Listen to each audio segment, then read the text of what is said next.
We got a crime in the city, guys. Crime in the city. We got a new one. You know, it's tradition. It's tradition for the lives. Let's check it out. Crime in the city, people. Crime in the city. There's always some type of crime that's going on in the city. Hence the name. Hence the name of the thing we're about to watch. Come on. This week, a cyclist is killed by a hit-and-run driver. Plus, a 16-year-old boy is shot and killed. And this is a job that shouldn't be stigmatized. Protesters stand against the city's new initiative to target illegal sex workers and street vendors. Right. Oh, wait, hold on. Niggas is saying let the sex workers work sex work?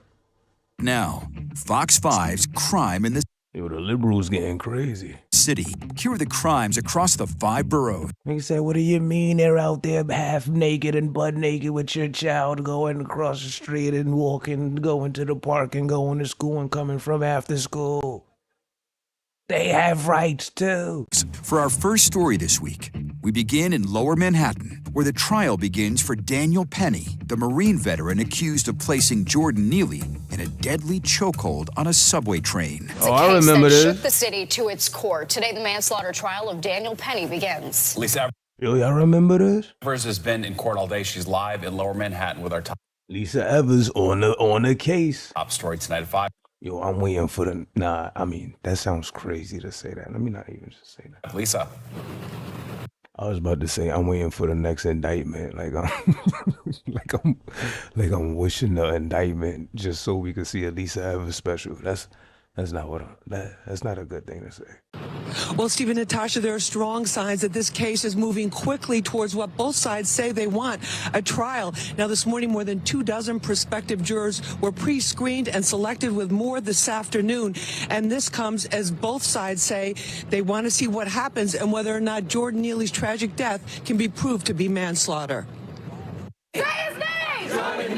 Protesters organized by the Black human rights organization called the December 12th Movement demonstrated their support for Jordan Neely in front of Manhattan Criminal Court. Neely, who was 30 years old, died from a chokehold by 25-year-old Marine veteran Daniel Penny on a city subway. Penny says Neely, who suffered from mental illness, The nigga did too much, bro. I remember this shit, bro. The nigga did too much. and had a high level of K2 in his system, was aggressively threatening him and other passengers, and that he was trying to subdue him until police arrived. Veteran political activist Roger Wareham sees it very differently. Vigilantes feel that they can become the police solely because of the color of their skin and the color of their victim. Daniel Penny arrived at criminal court for the first day of jury selection, surrounded by his defense team. He's being tried for second-degree manslaughter. Judge Maxwell Wiley told prospective jurors that just because they have heard of the incident does not disqualify them from serving on the jury. Penny's defense attorneys say much more evidence supporting Penny's actions will be revealed during the trial. So right now our job is to make sure that we have a fair and impartial jury that can give Danny a fair trial that he deserves. Every single person watching this trial, every single person paying attention to these proceedings cannot forget that the burden of proof in this and any criminal trial is and remains on the prosecution. Neely once showed promise as a performer, but had fallen into an abyss of crimes, mental illness, homelessness, and substance abuse in recent years. It was so severe, he was considered by city officials as high risk. But all that matters is what happened on that train, says Neely family attorney Dante Mills. Someone got on the train and was screaming, and someone choked that person to death. Those things will never balance out, and there's no justification that can make those things balance out. Now, the judge told the court that he wants to have a candidate pool of about 100 people available who've been pre-screened to move on to the next phase, which will be much more intense questioning. It's called voir dire. That could happen as early as the end of this week. What do you guys think in the chat? What do you guys think? Did the guy have to unalive? Did he have to unalive the crazy man on the train? What do you guys think? We now go to Harlem, where a vigil was held for a 4-year-old boy who who allegedly died from starvation. Turning locally now, the horrific death of a 4-year-old boy in Harlem has the community joining together, calling for an end to neglect. Authorities accuse the parents of starving their child to death. Fox 5's Jessica Formosa takes us to the emotional vigil. The photos of 4-year-old Jameek Maudlin are surrounded by candles and teddy bears outside his home. The little boy died earlier this week, allegedly at the hands of the people who were supposed to protect him, his parents, according to the medical Then they touch on this on the last crime in the city. examiner. Jameek was starved to death. It's sad. It's very sad. Touch a young child. If she could have just gave the baby to somebody to care for. Reverend Al Sharpton and the National Action Network holding a prayer service Saturday morning in honor of the little boy. I don't know what happened, but I know this young boy did not deserve to starve to death. It was on Monday when police found Jameek unresponsive inside this 6th-floor apartment in Harlem. His mother, 26-year-old Nitavia Ragsdale, and his father, 25-year-old LaRon Maudlin, arrested and charged with manslaughter and endangering the welfare of a child. Sources tell Fox 5 social services had previously visited the home. According to court documents, Jameek only weighed 19 pounds. The chief medical examiner describing the child's condition as chronic. The details of what was going on inside their apartment are shocking and disturbing. In the criminal complaint, it states that the couple lived in the apartment with 4 children, a 7, 6, 5-year-old, and Jameek, who was 4. The mother telling police Jameek had been vomiting up all his food and then eating his vomit. She also told authorities that none of her children have ever been enrolled in school. The 3 other children, also severely malnourished, they were taken to the hospital and are now under the care of ACS. Somebody saw something and they didn't say nothing. Stephanie McGraw is the founder and CEO of WARM, which stands for We All Really Matter, a domestic violence organization. She's been helping out the family. We failed that child, every single last one of it, because there was something that somebody could have said. It was something that somebody could have seen. 2 years and the baby starved of salvation, and we live in the richest country in the world. Saying his death will not be in vain. And we're going to talk about a stigma that is still killing us, domestic violence and mental illness, because it was mental illness involved in this baby losing his life. And Reverend Al Sharpton says the National Action Network will be paying for the boy's funeral. Over in Astoria, Queens, a woman cyclist was struck and killed in a hit-and-run by a pickup truck that was fleeing from police. An investigation underway tonight after a deadly hit-and-run killed a bicyclist in Queens. And tonight, we have surveillance video that shows the moments before the crash. Fox 5's Duarte Geraldino has the latest. By 11:30 Tuesday night, police had sealed off the scene of a deadly hit-and-run at the intersection of 37th Street and 34th Avenue in Queens. A 36-year-old woman was riding her bike when she was hit by a black pickup truck. Surveillance footage shows her riding calmly through the neighborhood. But as she reaches the corner... And out of nowhere, a speeding truck was going about 60 miles an hour, just hit her out of nowhere. She didn't even scream. I just heard a loud thump, and then like fragments of a bicycle just shattered in like a million pieces. In the surveillance video, you can also see Jake walking his dog just before the collision. He believes he was the last person the victim saw before she was hit. She went airborne. She was over in this intersection, flew like 20-something feet and hit that BMW over there, dented it up. Damage to the front of this BMW hints at the sheer force of the impact. The cyclist was rushed to Elmhurst Hospital where she was pronounced dead. Terrible, terrible. I still am shaking, and everybody else. Investigators say this all began earlier in the night, around 11 p.m. on Crescent Street. Police tried to pull over a black Dodge Ram that was linked to a burglary. The driver sped off, leading officers on a chase down 34th Avenue. Police say there were 3 men wearing masks inside the truck. After the crash, they bailed, ditching the damaged truck on Newton Road. It was left with obvious signs of the hit and run. Back in Harlem, a teenage boy was shot and killed in an early morning shooting. A 16-year-old boy is dead this morning after a shooting in Harlem. Well, it happened shortly after 1:30 this morning near the intersection of West 124th Street and Lenox Avenue. There are reports that the victim was in a rideshare. Yeah, this is... Their vehicle. When he was shot in the chest, the boy was taken to Harlem Hospital. He was pronounced... Yeah, this was the CJ Rilla situation that we reported on. Dead. 2 male suspects were seen running away from the area of the shooting on kick scooters, heading west on 124th Street. Police are looking... Now, that's the part that got me. Niggas said that they was on razor scooters, kick scooters. Like, bro, they're talking about these shits, bro.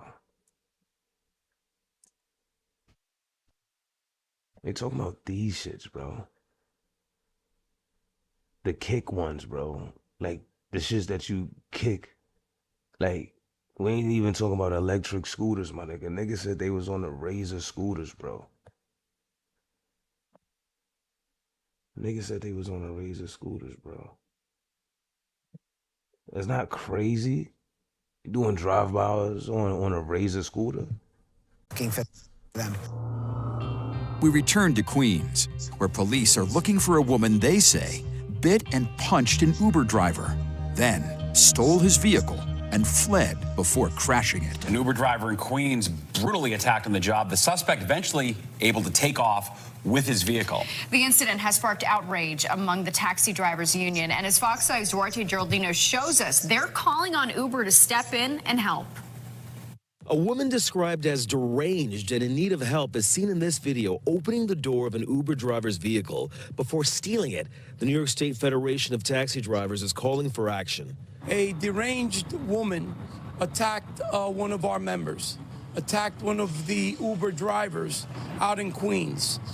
We understand that she was not the passenger and he was not the intended target, but unfortunately, he was brutally attacked. Police say this incident happened on October 10th along 86th Avenue in Queens Village. The Uber driver was picking up a passenger around 10 p.m. when the suspect grabbed the hood of his SUV and attacked him. Police say she punched him several times in the head and the body before biting him on the back, pushing him out the SUV, stealing it, and then crashing it. FOX5 spoke. Yo. That's crazy. But that still would have been a more normal situation than the shit that we seen over here with this shit. That would have still been more. Did he just said this. if I? That would have still been more normal than this. I would have still been a little more comfortable in that situation than this one right here. I'm not gonna hold you. Spoke with the driver, who says he's in good spirits. He shared these pictures of what's left of his Uber. Police say the carjacker crashed into several cars. Look at all that damage in the front before finally crashing into a tree and abandoning the SUV, which is the victim's only source of income. We are asking Uber as an organization to give this driver a temporary vehicle so that he can continue supporting his family. It's unfortunate that we all understand these drivers are all self-employed. And when something happens to their vehicle, they are out of business. In a statement, Uber says, what this driver endured is nothing short of terrifying. We've been in touch with him and have reached out to offer support. We've been in contact with police and will continue to do whatever we can to assist their investigation. Police describe the suspect as a woman with a medium complexion, about 5 feet tall, weighing 180 pounds. Oh, she looked like she on bad timing. She was last seen wearing a... Oh, nah, she really hopped in this shit. Black sweatshirt and blue jeans. And finally, we end on Roosevelt Avenue in Corona, Queens, where a new city initiative targeting illegal sex workers and street vendors was met with protests and backlash from community members who argue that their livelihoods are being unfairly targeted. Well, backlash tonight after a new city initiative targeting illegal sex workers and street vendors in Queens. All right, some say they need these jobs to be able to afford to live in New York City. FOX5's Richard Giacobas live from Roosevelt Ave with more on the back and forth today. Richard. Steve and Tasha, we're 1 week into this Operation Restore Roosevelt, and there are some tonight who are saying this is harmful policing of innocent people. The NYPD and state troopers have been cracking down on illegal street vendors and sex workers to clean up Roosevelt Avenue. But it's those sex workers and those street vendors who say they have every right to make a living. It was business as usual along Roosevelt Avenue in Corona, Queens. Nothing appearing out of the ordinary, but for the folks who live here, it's anything but. Now, you are scared of everything.